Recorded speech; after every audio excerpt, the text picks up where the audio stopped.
So, mountaintop experiences. Has anyone ever had one? Anyone? Anyone? Yes. Do you know what it is? Have you ever looked it up? Doesn't actually exist in the dictionary as a, phrase, mountaintop experience. But if you search for it on the internet, you get a lot of sermons, you get some blogs, and then other websites that will talk about mountaintop experiences. Some that are faith-related. It's a really good name for a tourist group. And then others that just are talking about being on a mountain, just literally mountaintop experience. Now, in faith circles, a mountaintop experience is a term that really kind of describes a faith high, so to speak.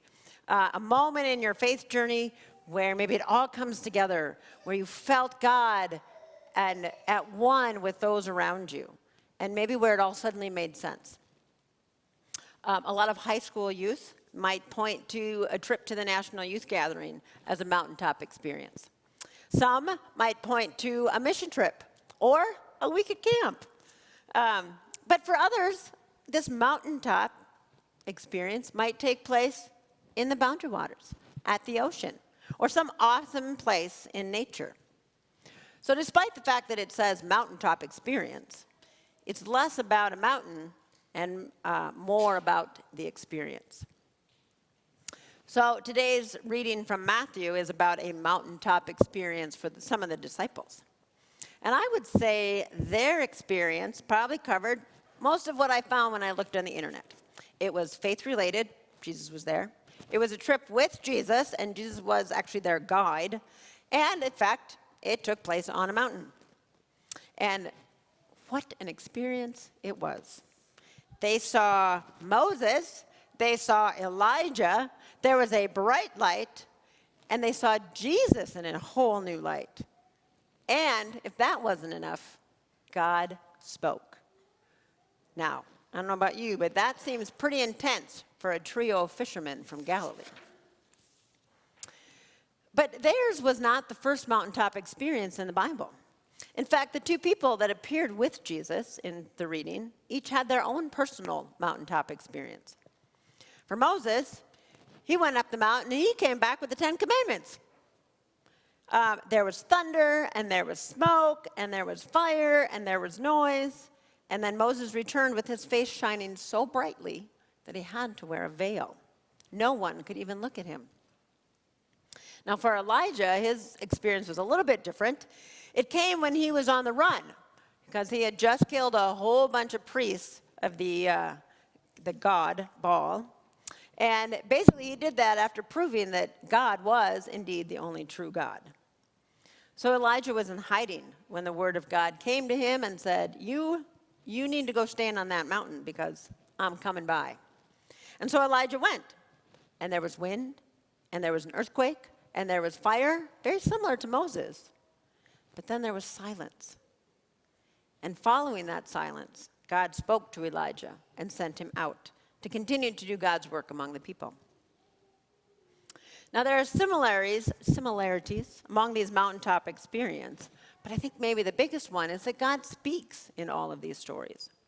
Moses was given the law from God. Elijah was sent on a mission. And the disciples, they were told to listen to God's beloved Son. Moses and Elijah, they took their orders and they went on their way, or at least that's what we're told. The disciples, however, what did they do when they heard God's voice? They fell to the ground in fear. This was way too much for them. They were following Jesus and learning a lot, and they were having their lives changed in ways that they could never imagine. But, whoa, to hear God's voice. Suddenly, this journey that they were on with Jesus, it got very real.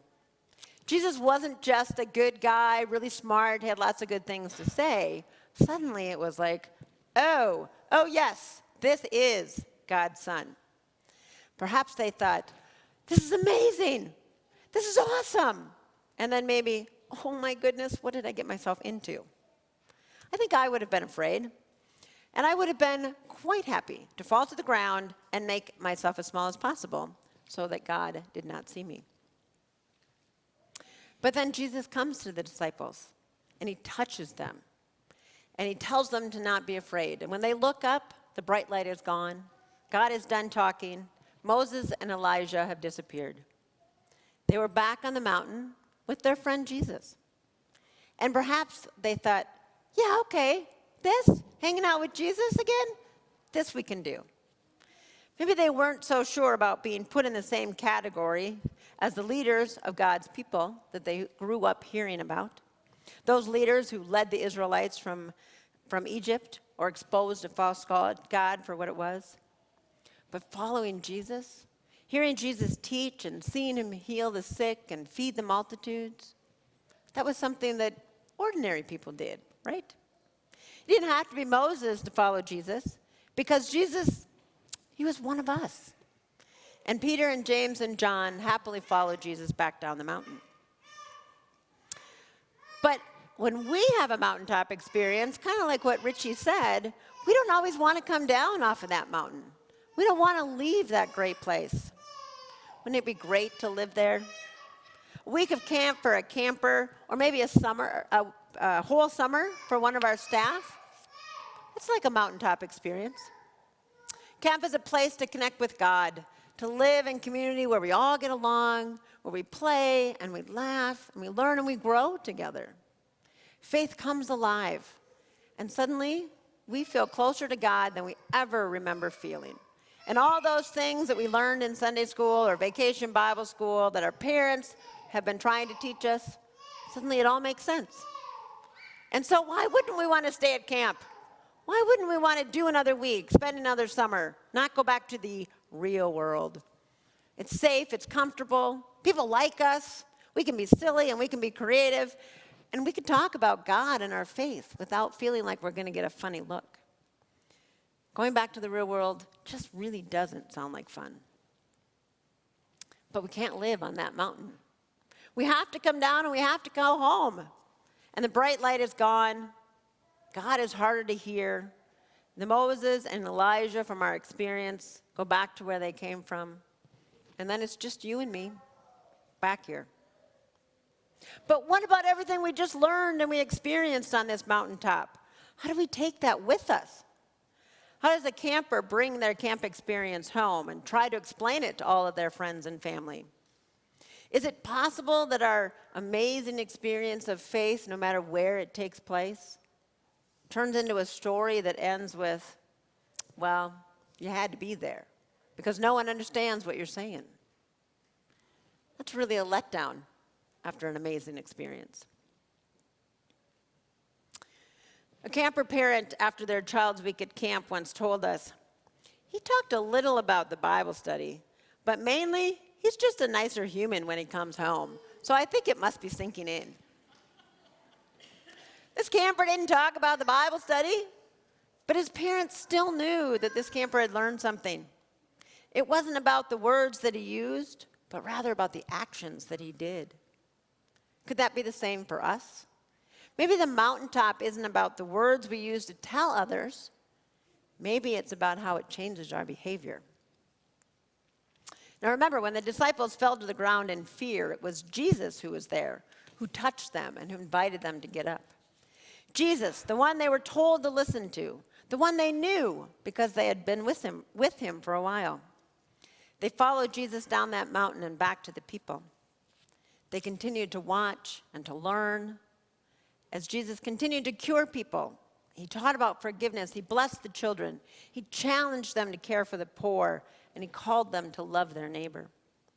They didn't always get it, and just like us, they probably made their share of mistakes. But something must have sunk in, because after the resurrection, they didn't go back to fishing. They had, in fact, listened to the command that God had given them on the mountain. And they put what they had heard into action. In a way, they brought the mountaintop with them. When a camper or a staff member comes down from the mountain after their time at camp, they return to you. They return to their congregation, to churches and to homes and communities that are filled with people.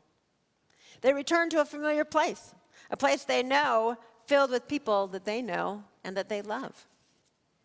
It's as though their time at camp was the bright light and the voice of God, and their return home is Jesus coming to them and inviting them to get up. The disciples suddenly were in a familiar space with Jesus. Campers, they're in a familiar space with you. You are Jesus to them. The people they know and they see and they live with each and every day. You are the people who walk with these campers day in and day out.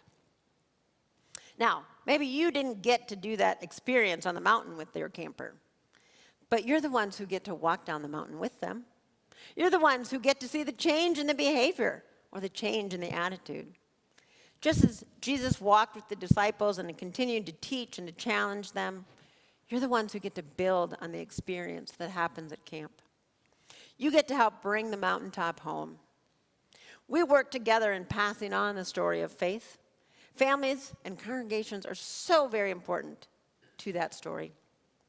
Here, in this congregation and in congregations just like it, this is where faith is first learned, where the stories are taught in Sunday school, the lessons are learned in worship, the conversations happen at home. You lay the foundation of faith in the lives of children, youth, and families. And camp is a fantastic way to build on this. Obviously, if I didn't believe that, I wouldn't be doing what I do. I can't wait to see campers every summer, to see their energy and their excitement for living in a Christian community and living out what we discuss in Bible study. But after a week, they leave. And for many, we're not going to see them again until the following summer. It's a mountaintop. We've done our part to reawaken their excitement for God's story, to show them how to get along with others, to challenge them to try something new and become a bit more independent. But you're the ones who get to see that all put into action, who get to see their excitement, even if they can't quite find the words to tell you about their time at camp. We really are in this together. The events on the mountain were only part of the disciples' journey with Jesus. And most of what they did and they learned, it didn't happen on that mountain. It was amazing, and it opened their eyes to what they were really a part of, but what they did down the mountain is what we remember the most. A week at camp is significant. It can be life-changing.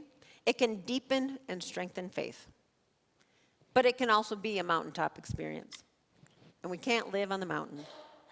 Campers return home to be surrounded by people who will continue to nurture the seeds that are planted at camp. It's what happens here, right here at St. Andrews, in your families, that make the camp experience last, that helps kids bring that mountaintop home. So I thank you for walking with these campers every day. Thank you for what you do. Wow, I didn't think I was getting emotional today. Thank you for what you do to make this partnership in sharing God's story happen long after they leave camp. Amen.